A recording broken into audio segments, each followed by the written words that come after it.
डोकरी मां मोहम्मद कासिम बुखियो जी रिपोर्ट मुताबिक़ डोकरी भरपासे मुख़्तलिफ़ ॻोठनि मां बरसाती पाणी निकाल न थी सघियो। ॻोठ ढंढ ॻोठ, पीरशाह ॻोठ, खैर मोहम्मद, मेमुण ॻोठ, अबू समद तुनियो ॻोठ, झंडू सेड़ो ॻोठ, कलंदराबाद ॻोठ, हिकिड़ो बेनज़ीराबाद कॉलोनी ऐं ॿियनि ॻोठनि में बरसाती पाणी अञा ताईं घरनि अंदरि तोड़े घरनि जे चौदीवारे ॻोठनि में अञा ताईं बीठल आहे।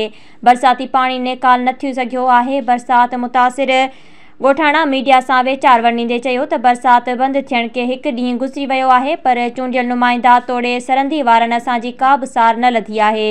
ॿारड़ा बुखू काटण ते मजबूर थी विया आहिनि। बरसाती गंदो पाणी बीहण सबबि मासूम ॿारड़ा तोड़े औरतूं मर्द मुख़्तलिफ़ बीमारियुनि में वठिजी विया आहिनि, पर हिते को असांजी सार लहण वारो नाहे। ज़िले इंतिज़ामिया चूंडियल नुमाइंदनि खे अपील कंदे चयो त ॻोठनि मां बरसाती पाणी जल्द निकाल कराए असांजी बेचैनी ख़तमु कई वञे।